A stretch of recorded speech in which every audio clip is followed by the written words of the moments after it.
While in the command of INS Mysore, his ship received a commendation from the International Maritime Organization for capture of 23 pirates who attacked an Ethiopian merchant ship.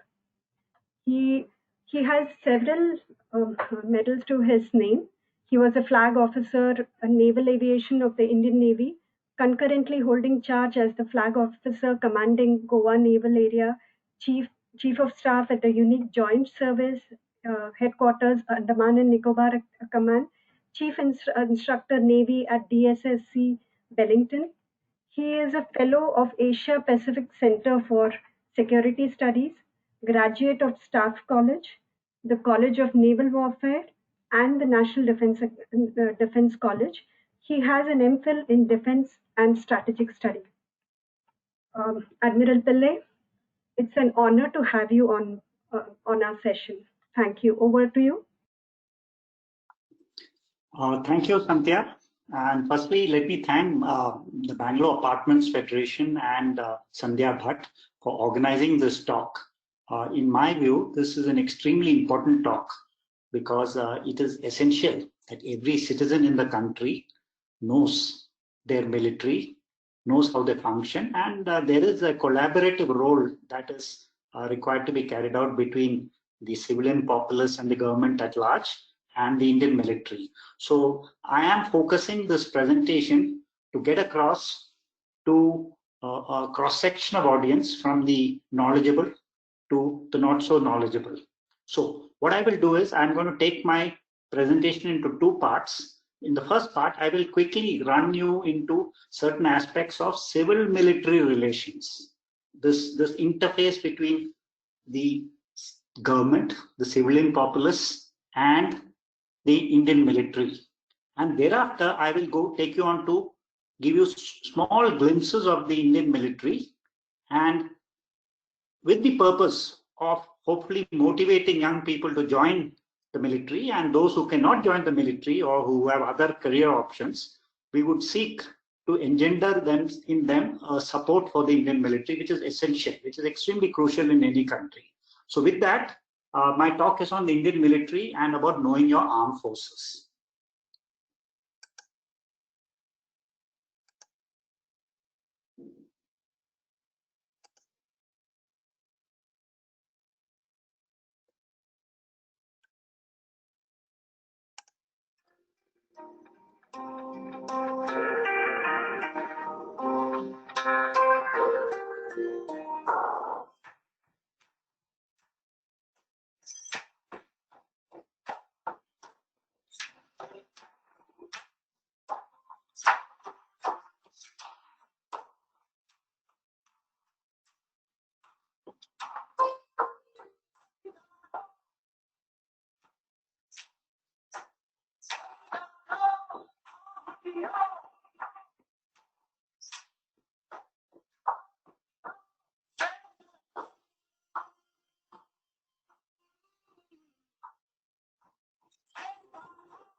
Okay, my aim of kicking off with this small video was to suggest to you all that the Indian military, at the end of the day, it's an extremely complex organization with many dimensions to it.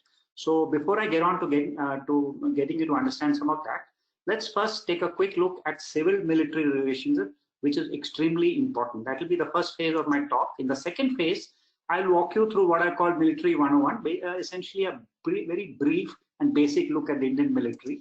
And then I would look to motivate some of you to join the Indian military through motivational clips and inform the larger crowd in this presentation.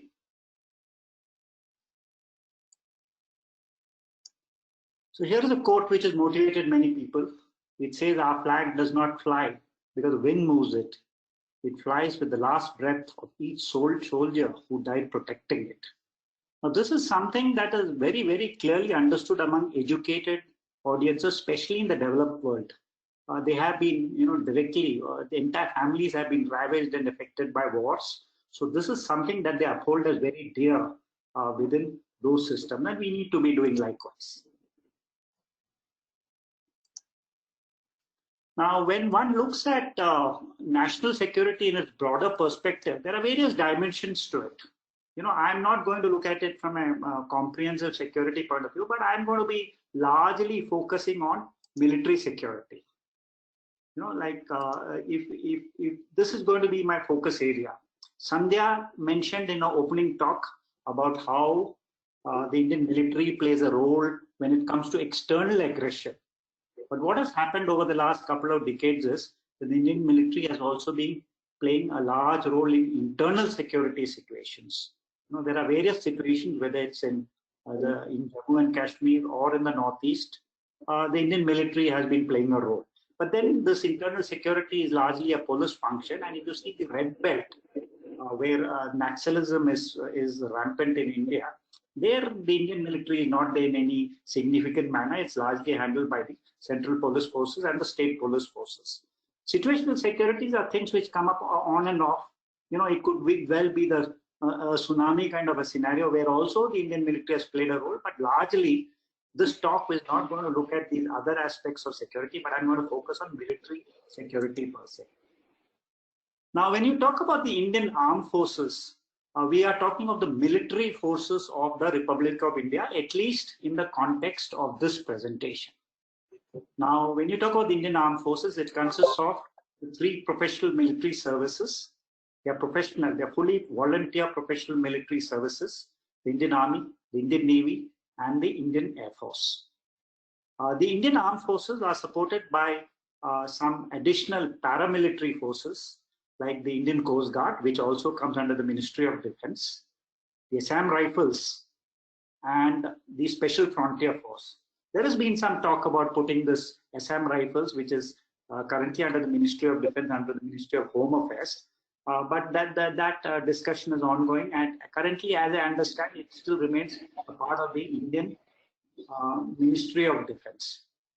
The Assam Rifles and the Special Frontier Force, their leadership, their core leadership is tenanted by the Indian Army officers. Indian Coast Guard till some time was headed by an officer from the Indian Navy, but of late the service has grown and they are largely now independent, and it's their own officers who man the Indian Coast Guard.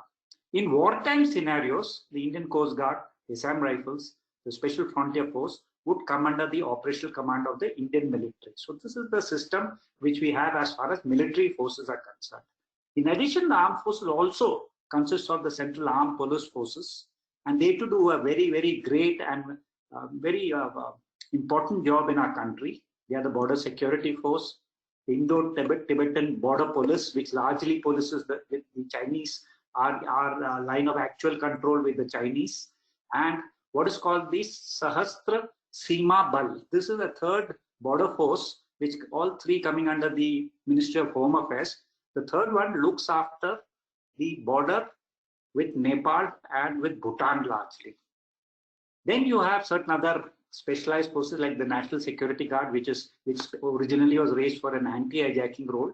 It thereafter now focuses on counter-terrorism. Then you have the Central Reserve Police Force, who aid the Center and the Home Ministry in various aids to civil power and law and order situations within the country when things get beyond the capability of the state police. Then you have you have organizations like the CISF, the Industrial Security Force, which looks after various government industrial protection. Even in our airports, the security is being provided by the CISF, and we have all gone through that. So, like I mentioned, my primary focus will be on the Indian military. And when I say the Indian military, I'm going to focus on the Indian Army, the Indian Navy, and the Indian Air Force. The soldier is the army. No army is better than its soldiers. So finally, soldier is at the center of any army or any military. In fact, the highest obligation and privilege of citizenship is that of bearing arms for one's countries. So like it happens with the police force, the soldier is also a person like you and me who comes out of the many citizens of our country. But once he becomes a soldier in the Indian military, then he is required to honor certain obligations. And though he gets many privileges, those obligations are such that he has to do things properly. He is a person who is going to be carrying arms. He has ammunition with him. He has all kinds of tools with him. So at no stage do you want him misusing those tools. So therefore, every country in the nation takes special care to ensure that the soldier is properly regulated, properly protected, properly looked after, and properly ensured that he remains within those bounds. So with that as the background, I will just take you ahead and show you the very brief graphic. That is, in a democracy, there are three sides, three triangles as I've depicted it. One is the citizen, of whom I've been talking about. And to manage the country, to manage the citizenry, you have the government. The government is also, in the case of a democracy, an elected body, elected from within the citizen. But once they become the government, they play a special role in governance and managing the country. That aspect of managing and governance includes managing the military. And if you see, I've kept the military out as in a separate triangle, because it is normally ensured that the military with its arms and ammunition is kept aloof and separated from the citizenry and various other functions of the state so that they don't intermix. Therefore, like this quote below says, the proper subordination of a competent professional military as determined by civilian authority is at the core of civil military relationships in a democracy. That means the military is always under civilian command in a democracy. In certain countries, you may have forms where the military has a large say, like in Pakistan, or you may even have cases of military dictatorships. In places like China, the People's Liberation Army, the Chinese army, is actually an army of the Communist Party. Therefore, their subservience and their orders come from the Communist Party. So Communist Party goes to great extents to make sure that the military stays within its bounds. So in our system, in a democratic system, the military remains fully subservient to and is subordinated to the civilian authority and the civilian leadership.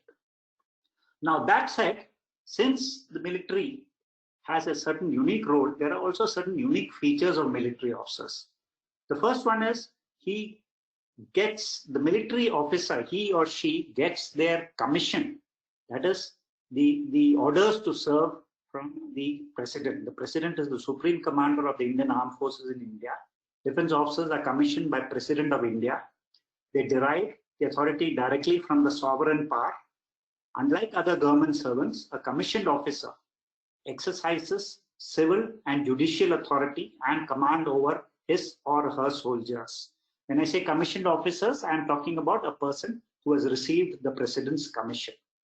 Besides the operational tasks, an officer is also responsible for the life of the soldier that he commands. It is because of such requirement that there is a very close link between the officer and the soldiers, sailors and airmen. And this is something that officers go to great extents to uphold.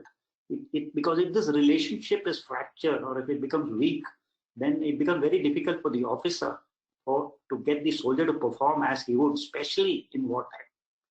So only a commissioned officer is allowed to act as a commanding officer. I would talk about certain junior leadership systems like prevails in the army in a while. But essentially, command always devolves on a commanding officer in the Indian military.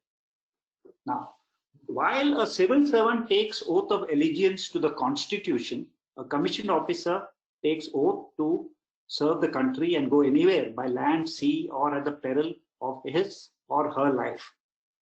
To put it in a nutshell, a military person cannot say, I am resigning in protest, nor can he take long leave to avoid the transfer. If he is ordered to serve in any part of the world, he has to go. It doesn't matter whether the location is in India, Africa, Antarctica, or any kind of a scenario. We have a force and of disciplined people who can be ordered to go into harm's way, go in any direction if the nation so demands. So this is the unique feature of military officers the world over.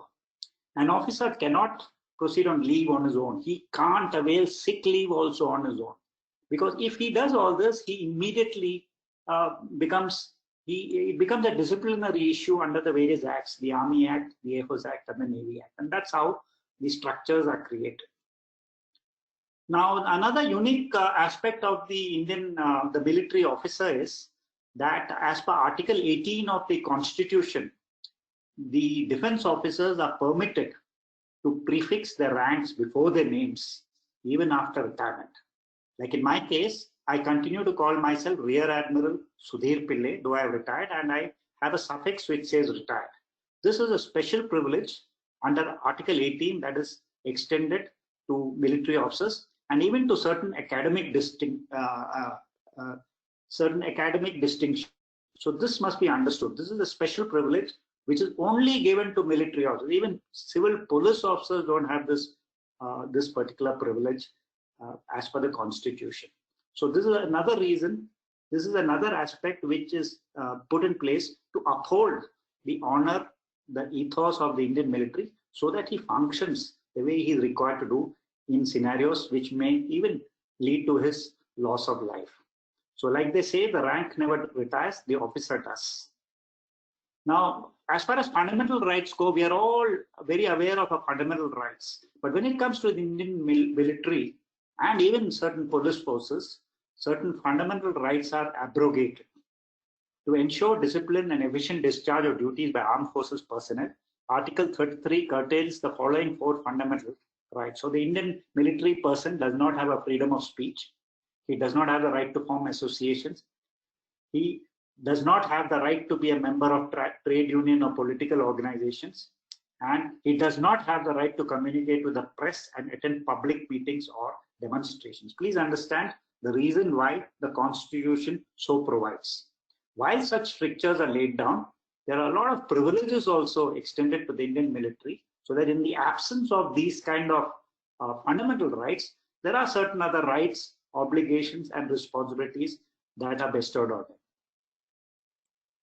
Okay, I was asked to quickly look at and familiarize you with the rank structure of the Indian military. Here I have drawn a table which talks about the Army, the Navy, and the Air Force, right? And it starts with the General, Admiral, and the Air Chief Marshal. There's only one person who's the General, who's an Admiral or Air Chief Marshal at any one time serving, and this is the person who is the Chief of the Army, the Navy, and the Air Force. Today, a post called the Chief of Defense Staff has been created, who's also in the rank of General, to bring about integration between these 3 services. But I will not be talking about much about that. I will keep things to basic. Maybe we can talk about that in another talk.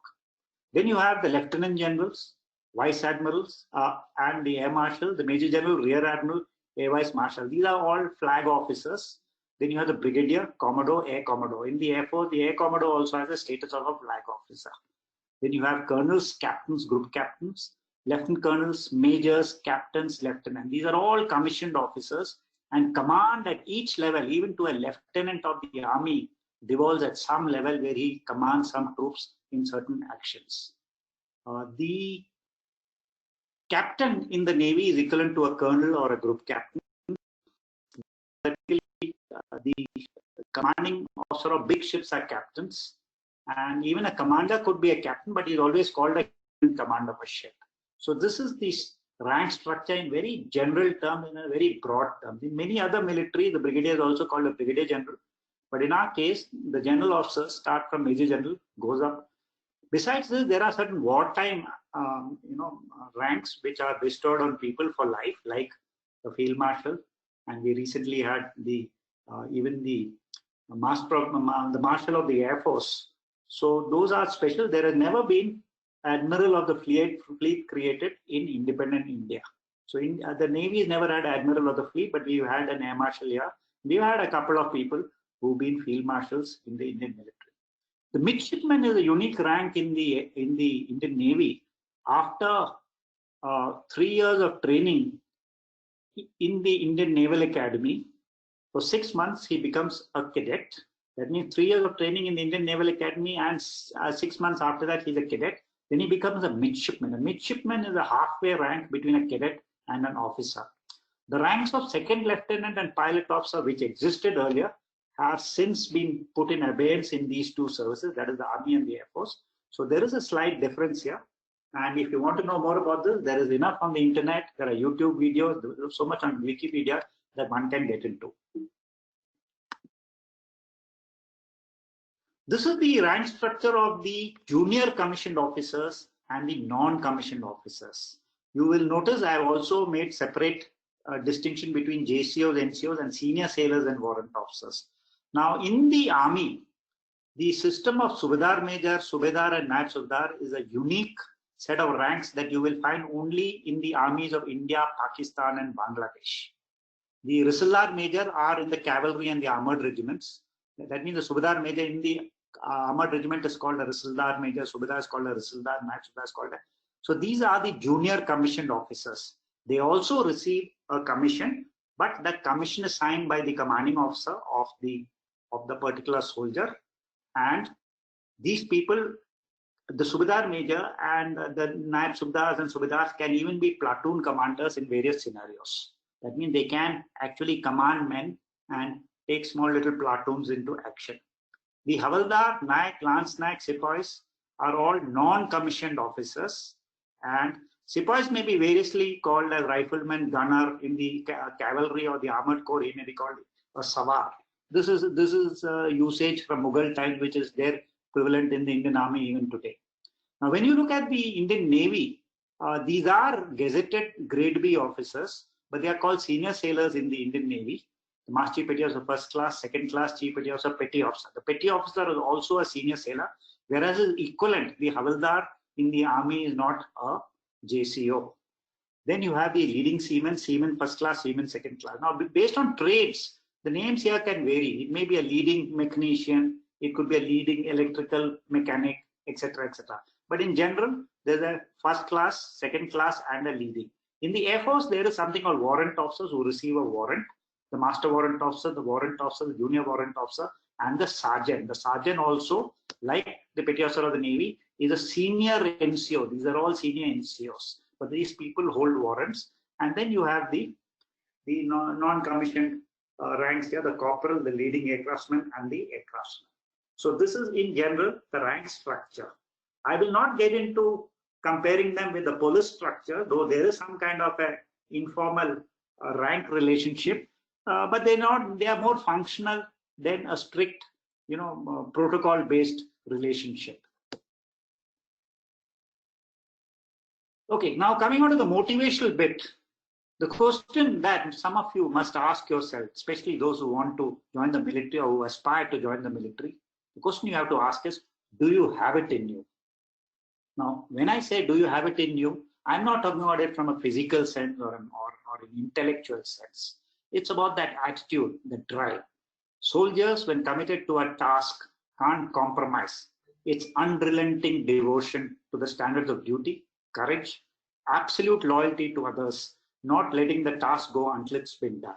Because if a soldier doesn't have such a mindset or such an attitude, he could put the lives of other people, of his team at risk. So therefore, this kind of an obedience is something, and the call of duty is given a huge primacy in the system we have in the Indian military. So do you have it in you to submit yourself to the discipline and the correct attitudes that is the requirement of the Indian military?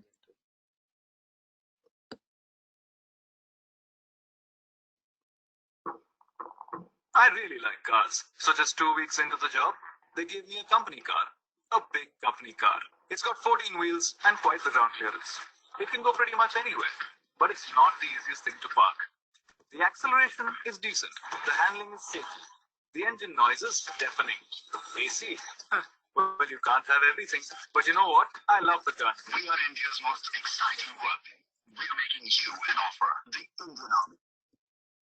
Okay, so that was a quick, small little clip from the Indian Army, which the Indian military tries its best to get citizenry to join. Not easy to find volunteers to join a tough life, but then we work very hard at it. So therefore, the call here is live a life less ordinary. I hope this video was visible to you and it's streamed properly. I'm not too sure whether it has been streamed because it's a little heavy on pixels. So Yeah, It may not have been. Okay. I really like. Okay. Now, when you talk about a career in the Indian military, some of you may say, "Oh, I have no fancy for cars or even tanks for that matter. This is not the kind of stuff I want to be doing." But then this was just a glimpse to tell you of the very huge diversity that exists within the military. When I was little, I liked to climb trees. And when I grew up, everyone wanted me to climb the corporate ladder. Sitting in a chair and climbing invisible ladders, not my style. I'm passionate about technology and climbing mountains. And this is the only job that lets me do both. It's lonely at the top, but the view, it's incredible. We are India's most exciting workplace, and we are making you an offer. The Indian Army. Live a life less ordinary. So here is Captain Smita, who's given up maybe a good job she held in the corporate sector, an engineer, possibly in the IT sector, who's followed her calling, joined the Indian military, which gives her many more opportunities, including climbing the Mount Everest. That is Captain Smita for you. Now, again, like I said, a career in the Indian military, mountains may not be your trip. Mountains may make you dizzy or whatever. It could well make me dizzy too.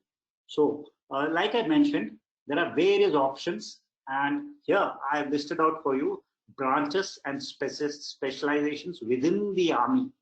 Now, you'll see there's a large list of options available here. Primarily, the fighting arms are the infantry and the mechanized forces, which consists of the armored corps, that they operate the tanks, the mechanized infantry regiments, who are also on wheeled and tracked vehicles. Then you have the artillery, the air defense artillery, the engineers. Engineers are the combat and civil engineers of the Indian Army.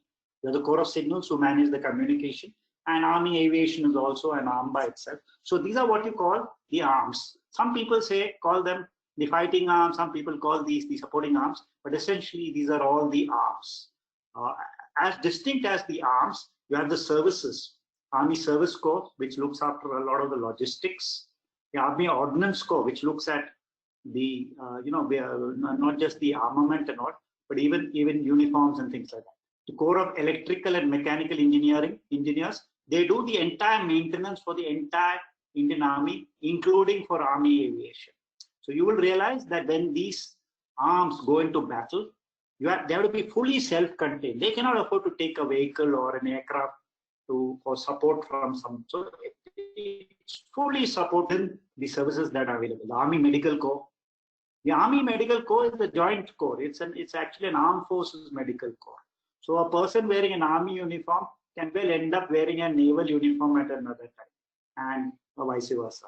So then you also have a lot of other smaller things like Intelligence Corps, Corps of Military Police, Army Postal Service, Army Education Corps, the Remount and Veterinary Corps. The Army uses animals, not just dogs for security, but horses, mules, camels also they use. So there is the Remount and Veterinary Corps, the Army Dental Corps, the Army Physical Training Corps, and then there is the Judge Advocate General's Department, where lawyers can get in and handle various aspects of the legalese within the military. So this is just a sample of the branches and specializations to which one can aspire. Actually speaking, for everyone, there is a niche within forces like this. Now, if you look at the Air Force, you have the three flying sub-branches: the fighter branch, the transport branch, and helicopters. As you know, women are now flying in all three flying branches. The ground duty technical include the aeronautical, engineering, mechanical, electronics. Then you have the non-technical streams: administration, which is sub streams are air traffic control and fighter control. Fighter controllers manage fighter aircraft in their air battles. Then you have accounts, you have logistics, education, and MET. So MET, this Air Force and flying is hugely dependent on MET. So this is a specialization. These are all postgraduate specializations. So there is much that one can even choose to do within the various branches and specializations of the Air Force.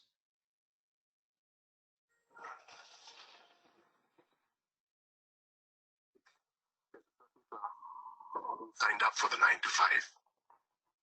A different idea of a daily commute. will only settle for a workstation at 40,000 feet. Excitement at work isn't about a game of pool. It's about landing at the world's highest airstrip.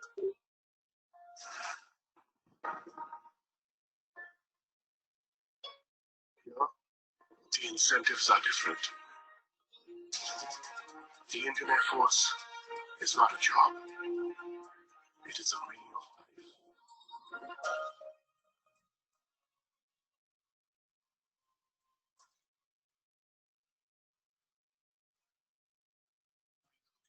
Exceptional.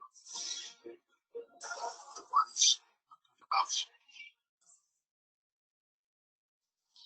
your gravity and physics don't call the shots. Sound travels slower than you. This is a different kind of place. That's why they're looking for different kind of people. People whose body strength is second only to the power of their minds.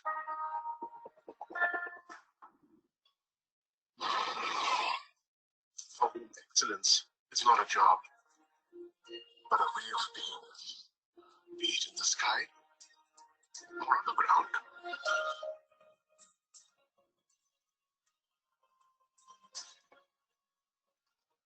If you're looking for an invincible team of invincible people, people who are untouchables. Okay, so that was an ad, but then it gives besides asking some of you to join the Air Force. My aim was to show you various facets of the Air Force and the dimensions in which they operate, and there are many of them as you saw in the video.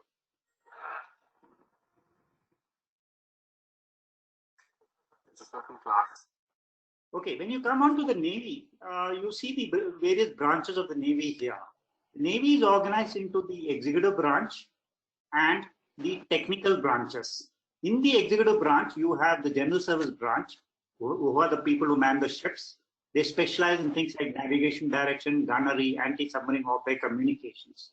And then you have aviation as a specialization. And among aviation, you have pilots and observers. Observers are the systems operators. They could also be specialists in gunnery, anti-submarine warfare, communications.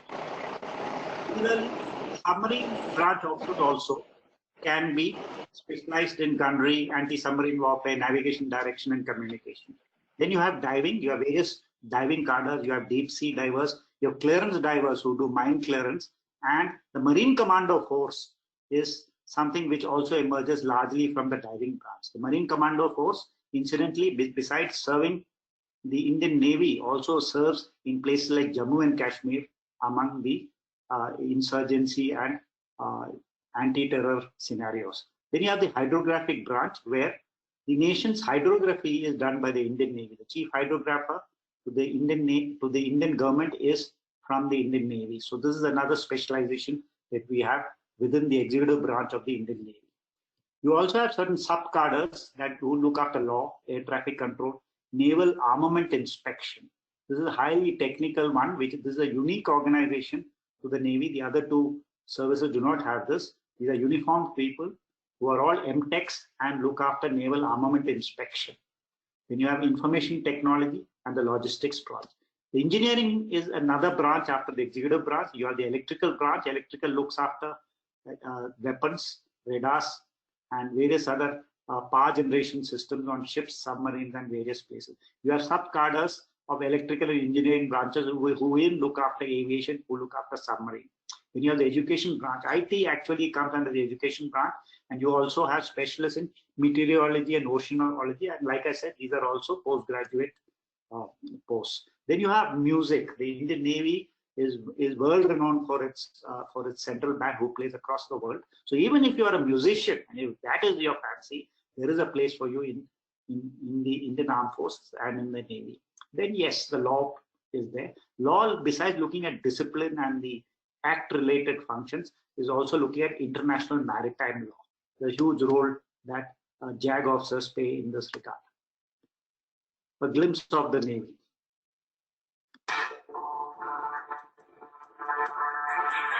Duty called me to the ocean to ride its waves and protect our waters.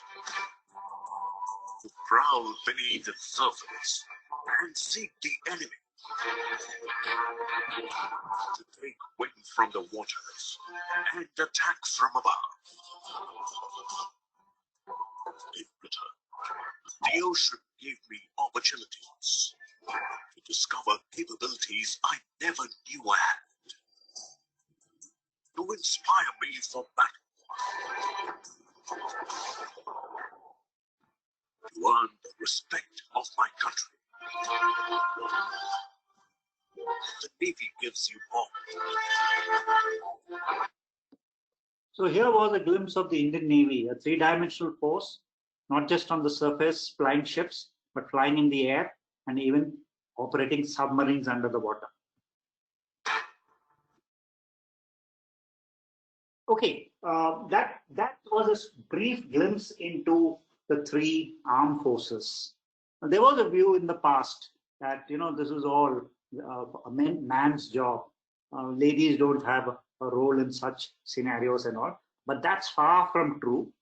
Increasingly, young women are joining the Indian Armed Forces, and recently there's even been a Supreme Court judgment which actually tells the Indian military that you have to slowly but surely take women into every branch of the armed forces. So here's a small glimpse of a lady's life in the Indian Air Force.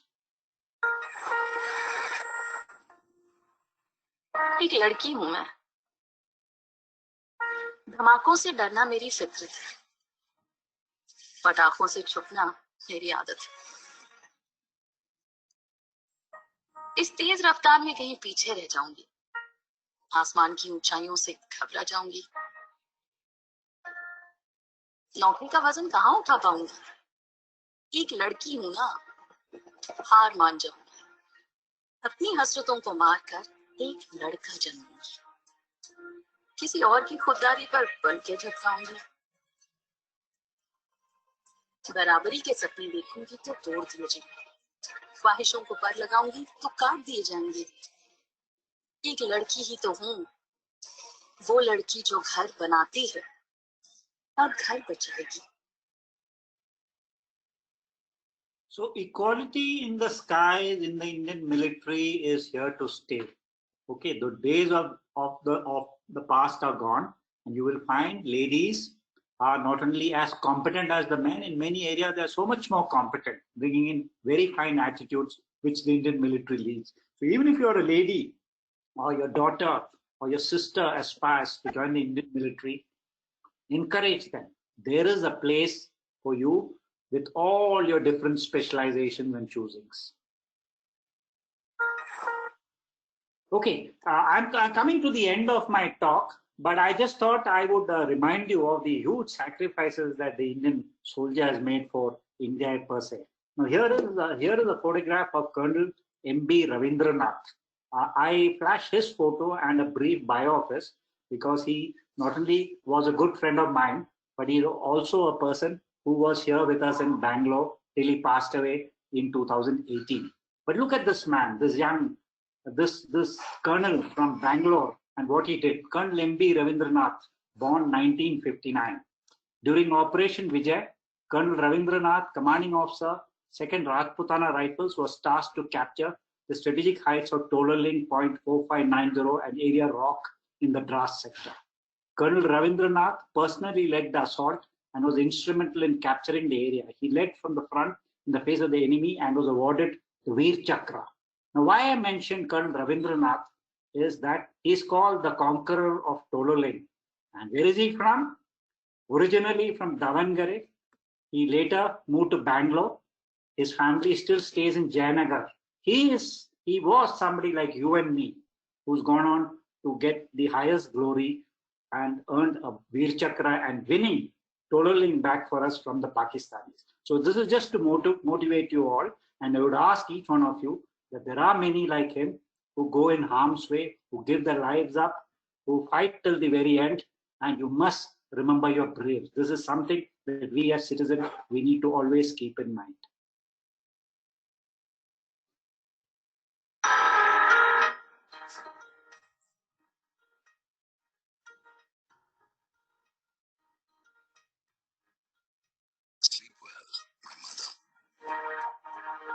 Sleep well, my father.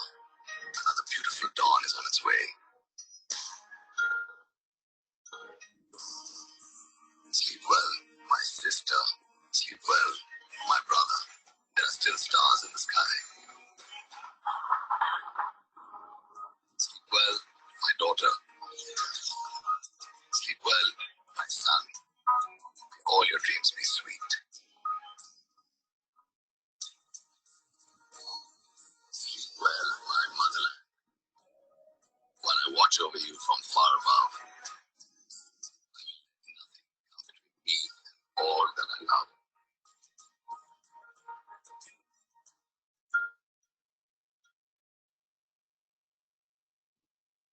Okay, so with that, I have come to the end of my presentation, and if there are questions, time permitting, I would be more than happy to answer the questions. Thank you, Admiral. That was quite educational, in fact. Just a query. Why are you called Rear Admiral, and what is the distinction? Yeah, these rank structures are used world over in at least the Western navies, and so the first rank, admiral's rank in the navy, is called a rear admiral. Then the next rank is called a vice admiral, and then you have a full admiral. That's how the rank is called in navies in the Western world across the world. So I cannot give you any specific reason why it's called a rear admiral. That's what the rank is called. It's like a petty officer, not a petty person, but he's called a petty officer. Why? Probably it has certain, some linkages to years gone by. The man has been sailing the seas for very long. So I retired as a rear admiral in the Indian Navy. So that's all I can tell you as to why is it called rear admiral. That's the rank in the Navy. Yeah. Thank you, Admiral. Does anybody have any queries they would like to ask? Please unmute yourself one by one.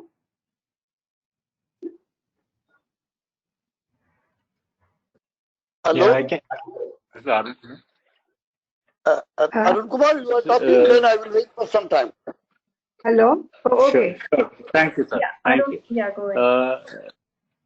Admiral Pillai, thank you for the session. What is the criteria in, or, how do you go about collaborating with other navies across the world? We hear about joint exercises with Australian forces or US forces, and there are grand events like the one which happened in Vizag, where many navies across the world joined. So how do you go about doing those, sir?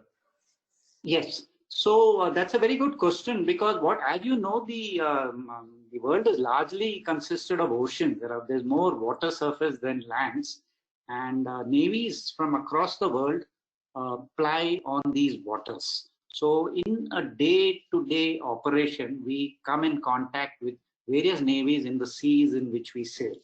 Okay, we sail very far from our coast, and even if you don't go very far from your coast, it is possible to see foreign warships within and around your waters, whether they are Chinese warships, British warships, a French warship, American warships are there the world over, Russian warships are in this area.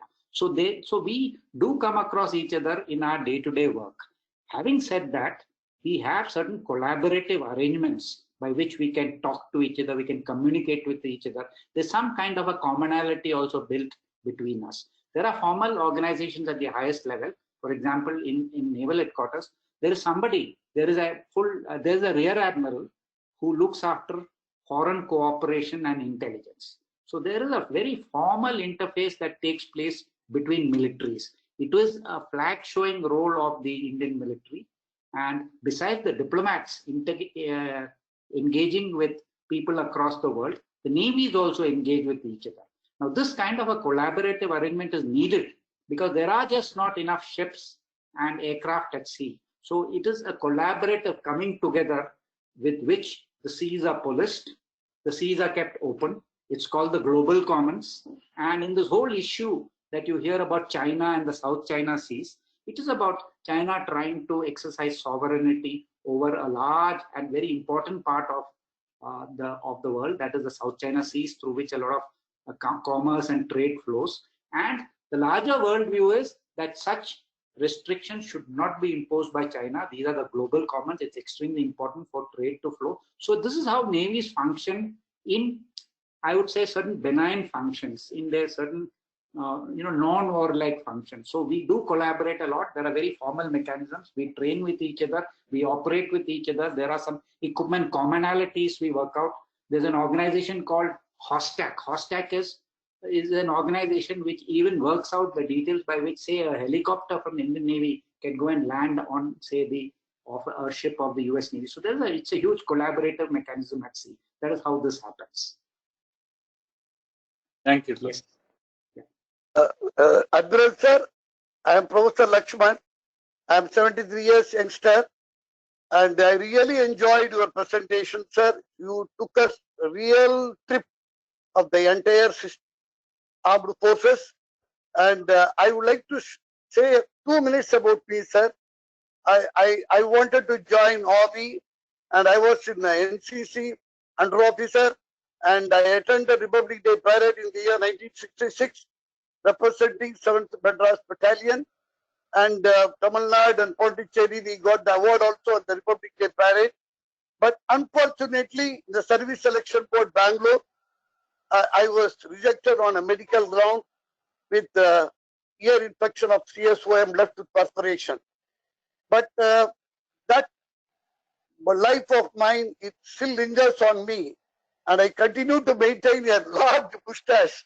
People may be knowing here, and I really enjoyed it, sir. And I ensured that my sister join Navy, and he is now captain in the Navy, sir. And one of my uncle also was a colonel in military. So I'm so happy to hear the way you presented, sir. And only one issue I just want to touch. You know very well. Yeah, sir, I went to from there, when I got rejected in Service Selection Board in Air Force Hospital, Bangalore, I was crying like a child because I was a hardly 90-year-old character. And that particular gentleman, Mr. Manan, who was in charge of the Air Force Hospital, told me, would you like to become a medical representative or something like that? I don't know ABCD of that. Then he recommended I joined a Boots Pharmaceutical Company, and I became an all India marketing manager. Then I started running my own show and all that. But I don't want to raise my collar here, sir. But Indian Navy is very important for India particularly. I just thought that you could have mentioned that because we are surrounded by the 3 sides by sea. So Navy play a great role, and I really enjoyed your speech, sir. Thank you very much. Yes, the military does play a great role, but then, like I mentioned, the nation is made up of different kinds of people, and I'm sure your role and contribution to the country itself has been huge. But let me give you a small snippet of life after the Navy. Many of you may join the Navy. It's a steep pyramid. Everybody doesn't get promoted. So often, military people leave the military at a certain stage and go out into second careers in service trade. Let me give you an example of one person who went on to such a career. Now, some of you may know that in 1971 war, the INS Khukri was sunk by a Pakistani submarine. After the sinking of the Pakistani submarine, obviously with the anti-submarine defenses of that ship not being too good, Indian Navy has invested a lot in anti-submarine sonars. So as part of that initiative, we have been sending people to IITs to do studies in underwater sound and all. And one person who came out of such a system was then Lieutenant Commander Paul Raj. He retired from the Navy as Commodore Paul Raj, and he would go on to set up not just the Naval Physical and Oceanographic Laboratory where the Indian sonars are indigenously made and exported, but he also set up the Center for Artificial Intelligence and Robotics in 1987. He set up CDAC. He was also part of the R&D setup, which was being set up here in Bangalore. And it is huge. You should see how a person who comes out of the Navy with his complementaries can do so much else. The smartphone you use, this talk that is going on is using an antenna system called MIMO. The patent for MIMO is held with Commodore Paul Raj, Indian Navy, retired. He currently is a professor at Stanford Engineering. Incidentally, when he did his engineering in the Navy, he joined the Navy as a matriculate. He was a metric pass. In those days, the Indian Navy trained you as an engineer but never gave you an engineering degree. But look at our system. IIT Delhi accepted him for an MTech program, retained him for a doctoral program, and today he is a professor of engineering. And he holds the Marconi Award, which is an equivalent of a Nobel Prize in electronics. That is a military person for you. It could well be you with all your capacities, capabilities, who can serve in similar manners and do great things. So that is just a point I would like to make. Sir, I just want to ask you one more question, sir. Like short service commission in the army, do you have in the other forces also, sir? Yes, you have short service commission in the Navy. You have short service commission even in the Air Force. As a matter of fact, you can become even a short service pilot through, they have I forget the name, but the Air Force has a test, a common entrance, common admission test it is called. Air Force, AFCAT, Air Force Common Admission Test. You can become a short service pilot. There is a little bit of relaxation given for people with commercial pilot's license. They can join up to 26, otherwise the age limit is 24. And you can go on to fly fighters, you can go on to do all kinds of things, and you serve for 14 years. What we do is we try and make sure that any person who comes in for a short service commission has abilities to get out and join the civilian stream. We don't leave it too late. We qualify him, we train him. At times we give him an education. For example, a lot of people who leave the Indian military are specially sponsored for courses in the various IIMs and top management institutes. We even send some of the people abroad for training and education before we send them out into CV street. The Indian military believes that as much as we need a lot of people at the bottom, at the younger levels, at the higher levels, we don't need so many. So we have to release them from service. So when we release them, we make sure they go fully prepared for jobs in the civilian sector. So short service commission is very much there, and it is an excellent way of joining the military and serving for a few years and then moving on. Earlier it used to be 5 years, but then we were not getting value out of people who join only for 5 years. So it's been increased. Like in the Air Force's case, like I mentioned, it is 14 years for a short service pilot. Yeah. So if you are 21, at about 35, you can get out with maybe about 4,000, 5,000 hours of first class flying experience, and maybe go on to a career in the airline or whatever. Yeah, that's an option. Very much. Good afternoon, sir. Hello. Good afternoon, sir. Manjunath NSO, retired from Indian Navy. I served with you in Southern Naval Command Kochi when you were commanding officer Garuda. I was in MO Kochi, looking after Sea Kings, Islanders, Dorniers. I also commissioned UAV and ALH stores. I hope you remember. Yes, and Mr. also interacted with you extensively. Yes, sir.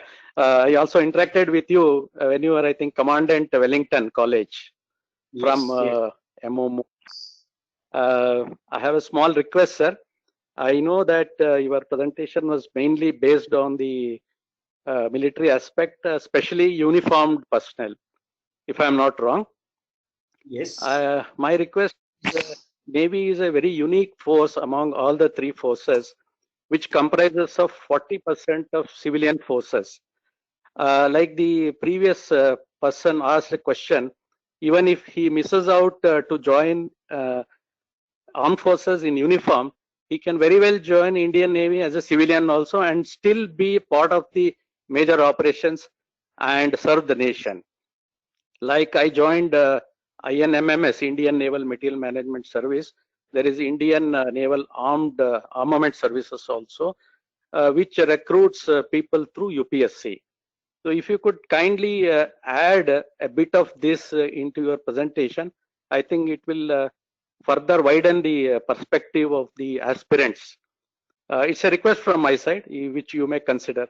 Otherwise, Yes, I'm yes, very, Mr. very happy. Manjunath, you make a very, very important point. Like he mentions, the Navy especially is largely, it's almost an equal representation of civilians and uniformed people. Uniformed people, let me tell you, come at a cost. So therefore, the civilian people that we take on through the UPSC exam system, like he mentioned, he's the naval stores officer. They are hugely important to our processes. We are capable of keeping them in their posts and vertically specialize them. They remain within that system for many years. Otherwise, the Indian military officer is moving left, right, and center. So that continuity, which many jobs need, is lost. So in areas like logistics, armament services he brought out, yes, indeed, there are various civilians in the job. One of the things I didn't mention to you in this entire presentation is the Navy is a unique service which has its own design bureau.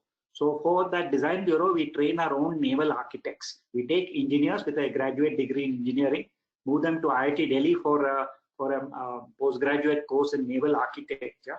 And even in that field, in our design offices, we have a lot of civilians who are laterally inducted and are doing frontline work. Indian Navy is called the Builders Navy, and we have been building and designing our own ships. So yes, the civilians play a huge role, and we strongly believe that this numbers of civilians, the people in civilian uniform serving the military, will continue to grow, and the uniform posts will have to become smaller and smaller, because at the end of the day, there is a cost involved in all this. So when pension bills, salary bills continue to skyrocket for the huge military that India maintains, we would look at every way of reducing costs of the uniform person, probably by vertically specializing people and keeping them in places, not moving them around, etc., etc. So yes, Mr. Manjunath, I very much remember you, and it's great service that you all have done. But he gave you a glimpse into the wide variety of systems that even a small service like the Indian Navy manages. The Seeking helicopter, which is a British helicopter, the unmanned aerial vehicle, the advanced light helicopter, and so much else that he's been looking after. Similarly, if you go to the other services, you will find many more areas where there are job opportunities, career options. And at the end of the day, even if you're not joining the military, let me tell you, we got a first-class professional military that you can rely on. That is not just because of the people in uniform who do all kinds of gallant stuff, but it's also people like Manjunath who keeps things going, the equipment working, the logistics supplied, and they're key to our processes. So yes, I must make sure that I include this and build on this presentation. Thank you very much, Mr. Manjunath. Nice hearing from you. We must meet one of these days. Thank you so much, sir. Good afternoon, Commander. Hello. Are we crossing each other? Uma here? Sandhya? Is it okay? Please go ahead, Uma. Can you hear me? Yeah. Yeah, okay. Thank you very much, Rear Admiral Pillai. You have really taken me back 50 years back when I was adamant and damn concerned about being married to at least a military officer, because my parents would not allow me to join any defense services 50 years ago. So with a vengeance, I made friends with a lot of you defense people. Now I adopted as my Rakhi boys. In fact, I went to Manesar, Brigadier Commander at that time, Subhash Rangi is my Rakhi boy. And I enjoyed my trip to Kargil. I was there at Kargil Divas, and we went up to, he took us up to Post Patch 43, where we held the rifles in our hands and, sort of pretended to shoot at them across the border.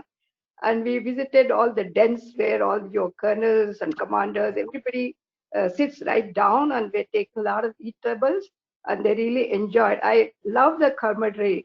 I attended a lot of social issues, and I'm only thinking one thing you missed out, at least according to me, is into a lot of NGO activities, the women's wings of the defense, all the defense forces, they're doing a lot of work behind the scenes, right? Because they're not with the family, most of the serving officers, and the ladies are left to fend on their own. So they're doing awesome work behind the scenes. So I thought a mention of those activities I thought might have been appropriate. As I said, I have a lot of Rakhi boys in defense, in Navy, in Army, everywhere. I respect them a lot, even till today. And what happened in Pungang So really hurt me a lot because I visited the beautiful place, driven around there. And I don't know where it is leading, but I want to remember Pungang So as I visited years back.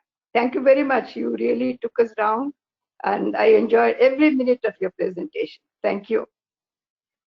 Yes, thank you, ma'am. The ladies, when I think you are mentioning the ladies married into the Indian military, and not so much the ladies who are now serving within the military. But let me tell you, those married into the Indian military also, they are hugely supportive of our causes. Besides handling a lot of welfare tasks, they are involved in so many areas which is extremely essential to be looked after when, say, for example, a sailor goes out to sea. You may spend almost a full year with your ship out at sea. Besides looking after our own family, there are many other support functions they fulfill, whether it's in our schools. We have all kinds of schools. We are actually very self-contained. We have special schools looking after special children. We have counseling classes. We have vocational training provided to young ladies who come from our villages. Even the lady today from the villages is very educated.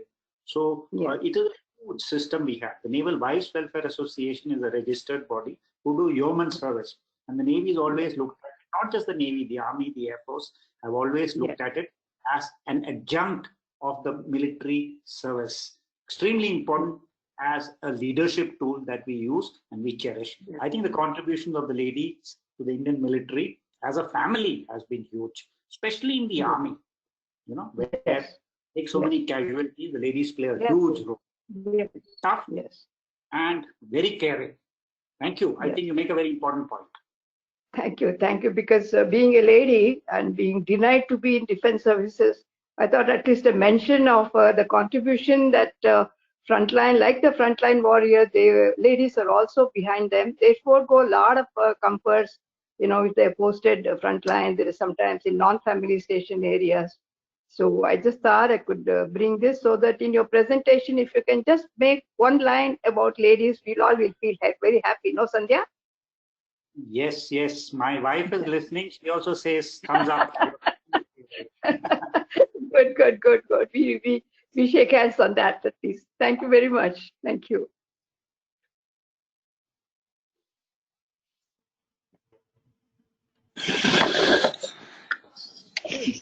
So this is Arun here. May I come back again to you and briefly some anecdotal information I'd like to share.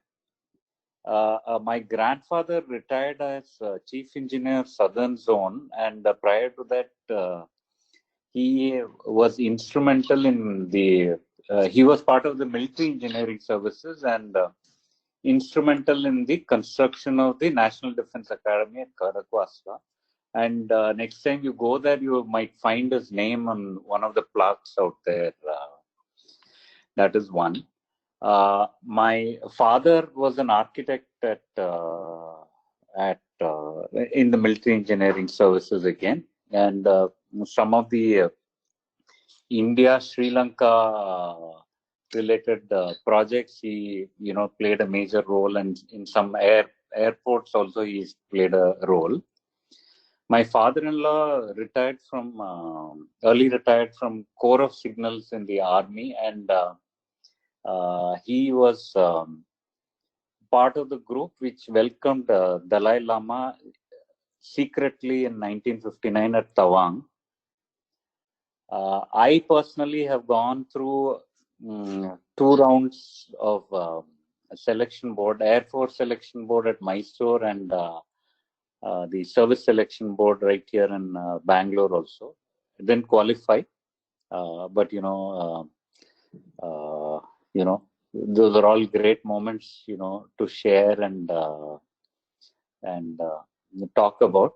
Most recently, a few months back, I was at pillar number 609, if I remember right, off near Jaisalmer at the India-Pakistan border. It was a very happy moment for my family to be there and, going and speaking with the soldiers who are manning that specific post pillar, where on the other side of the fence you could see Pakistan and Pakistan army units or border units, Rangers units, I think. So happy to share all of this with you. Yes, Mr. Arun, it's very nice to hear that. But let me tell you of a slight affiliation me and my wife have with your wife. Or rather, you said your father-in-law was in the Corps of Signals. My father, who passed away 2 years back at the age of 92, was in the Corps of Signals. He joined as a boy in 1942. When 71 war took place, he commanded a regiment.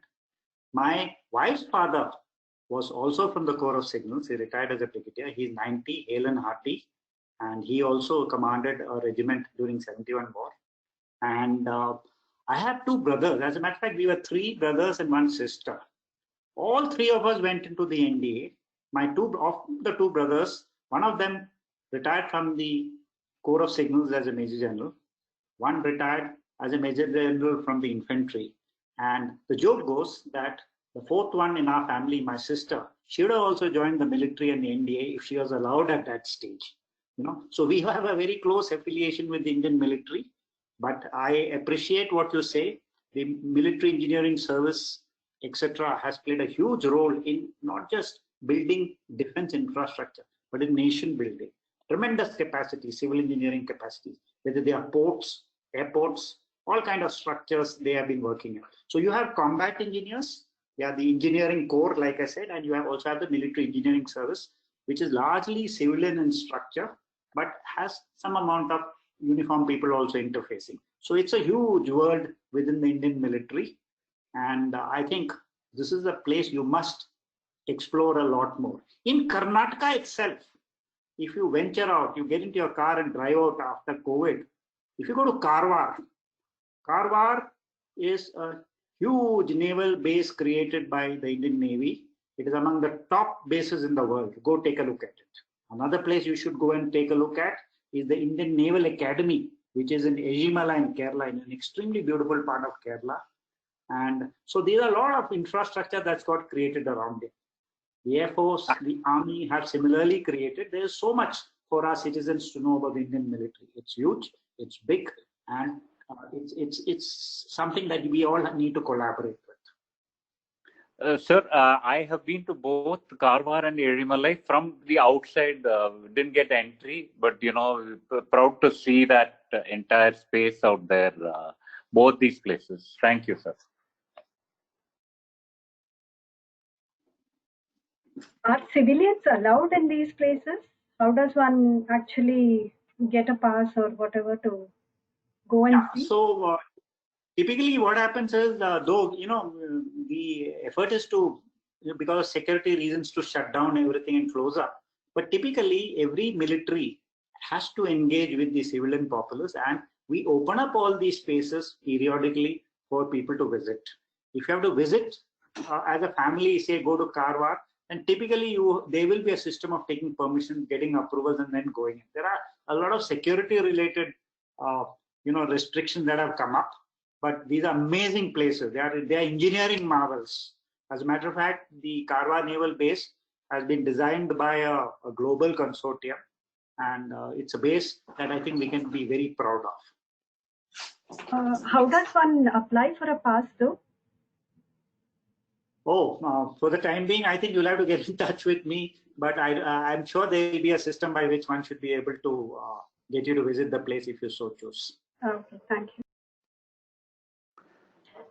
Where our local pioneers corps, where my very good friend conducts these walks to see all the lovely trees which are there, he gets special permission. Otherwise, he can't take few of us to go on a walk, even in our Bangalore also. So there are special permissions available, and I think I was one of the fortunate ones to be with the brigade commandant.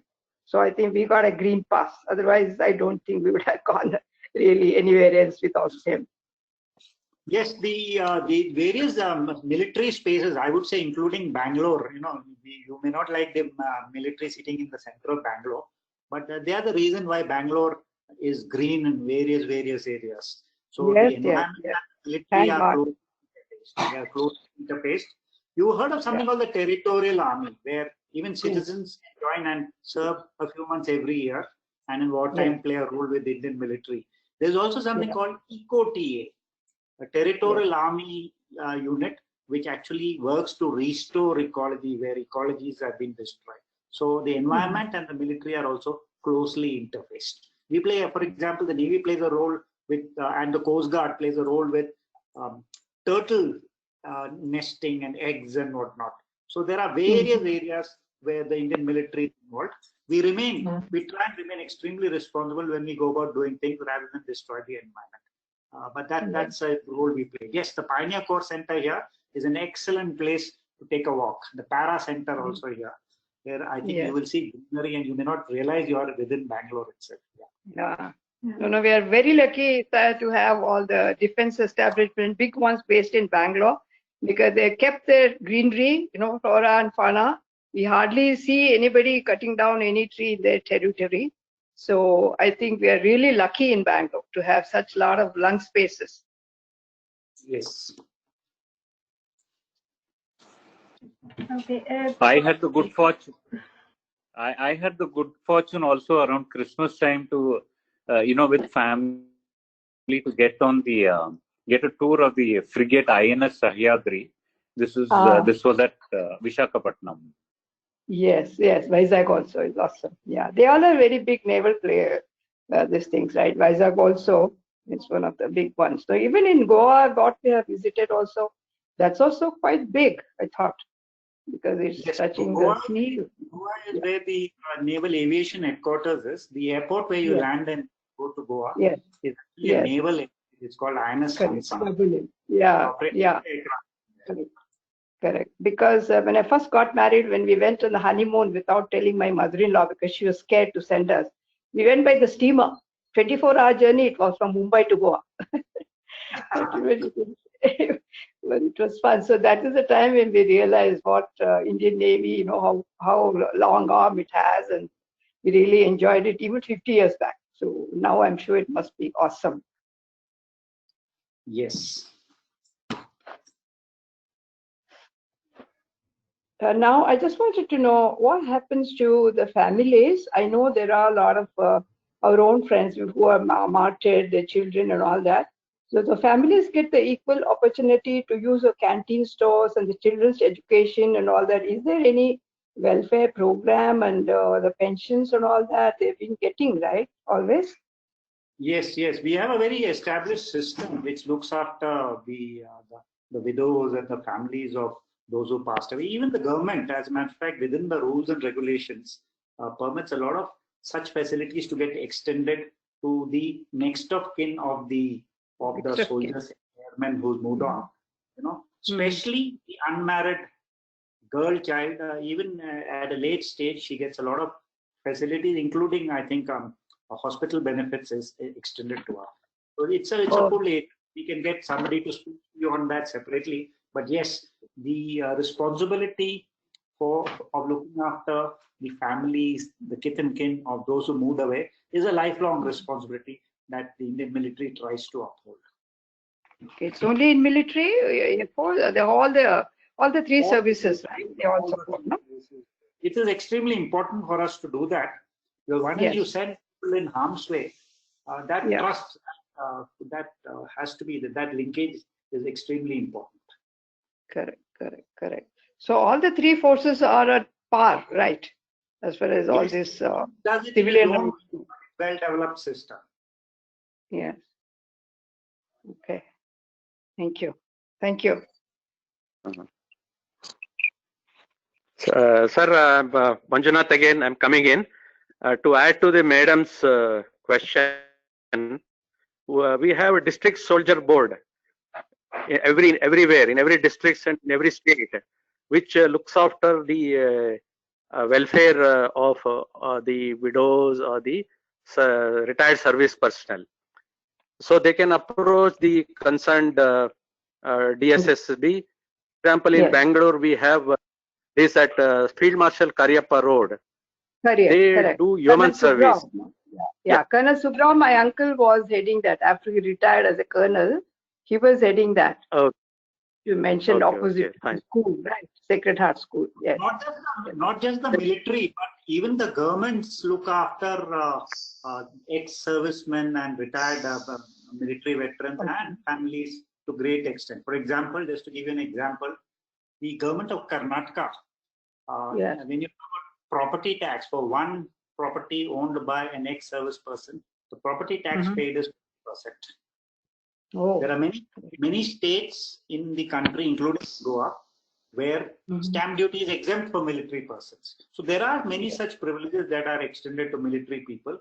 The reason for it is not because they are some super duper people or something. It is just because you got to look after them, right? They will wait for you. They spend their entire life. You not much scope for making money. So at the end of the day, you got to provide housing for them. You got to do all these, and there are various such measures that governments across the country have in place. So how is the applications now, recruitment wise? A lot of youngsters, are they coming forward, or they a little bit hesitant to enter the defense services, provided that they have a lot of... There's no dearth. There's no dearth of volunteers from across the country. What has changed? What has changed is, in the past, like when we all joined, we mainly came from the major cities. You know, we came from a certain background. A lot of us from the military. That has changed today. With the information revolution, the small town India has gained an education, and you'll find them increasingly at the highest levels in the Indian military. Okay. Good, sir. Good. What is unique about the military is that it is purely merit-based. There are no reservations. There are no preferential promotions. Purely merit-based. So anybody from any background can aspire to the highest. Yes, I know. There's no distinction. Even the army schools also, they all are doing very good turnout. You know, their discipline, everything is very different. In the campus only, they have the driving squad where they teach the kids when they go to +2 about the safety signals on the road, and you know, there are a lot of extra things which the child gets. But army schools don't generally take in civilians kids, right? Is what I know. They don't take them in those numbers, but they do take. And yes, you know, at the end of the day, it is the schools are set up as a welfare measure for the groups and the kids. Often because they are so transferable. If you look at me, my father was in the army, so I would have done my 11 classes in 11 schools. You know? Yes. So you need a system of assured admissions, etc., etc. It's very, very difficult. Yes. I know. I also did in various schools because my father was professor. So every 2 years we'll get transferred to a different place. So I used to tag along since I was the 8th one in the family, the small one. So I had to go Kashipule. So I had to go. So I know I've also studied in various places around Karnataka and even Belgaum and Goa, also Keli Society and all that. So that was fun actually. We made a lot of friends everywhere, and you know, as children, I think we settled down also faster. You know, it's not that we had difficulty. Now I think the child feels difficulty to move him from one public school, as they say, to one of the ordinary schools. He or she finds it very difficult to settle down because they're used to that standard of public school. So I think we had the best, sir. Sandhya, as it comes closer to 1 o'clock, sure. we could make this up. But what I would just like to, as a passing shot, mention to every one of you is that my effort today has been to just acquaint you with the Indian military. It is highly advanced, highly technical. It has to continue to evolve. The military are not cheap to maintain, but they are like they say, you know, it's not an organization that you can stop funding, saying that, you know, we don't have the money for it. This is the dilemma of the government who has to fund the military, but they're doing their best. I think we got a fine force, and at the end of it, even if the equipment is not the best, I think human valor that the Indian citizen is capable of putting up is huge. For example, you look at Kargil when they did charge up a desolate hill.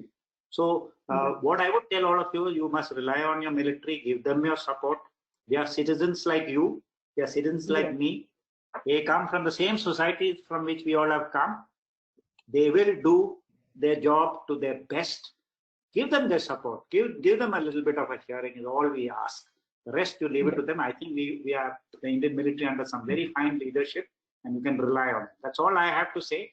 Thank you. And if anybody wants to get into more detailed discussions, I would be more than happy to interface with anybody who wants to get in touch. Thank you very much. Thank, Yeah, we'll thank get you, your Admiral. number from Sandhya. You're based in Bangalore, so we'll get your contact number from Sandhya. And I think we'll keep in touch. Thank you very much. Thank you. Thank you, Admiral. That was, you spent so much time. Actually, we had budgeted 1 hour. Now it's more than, much more than that. Thank you so much Enough. for keeping our interest and answering all our queries. Thank you so much. Probably we'll have another session to go into just the details of Navy by itself. That itself can be a Yes. whole session. Yes, it would be my pleasure. Thank you so much. Thank you for this opportunity of reaching out to our people. Thank you very much. It's our pleasure. Thank you. Thank you, everyone. See you next week. Thank you, sir. Sir, I've dropped. Thank you. Kindly Thank you see very that much. we can reconnect. Yes, yes. Yeah. Thank you. Thank you. Bye. Bye.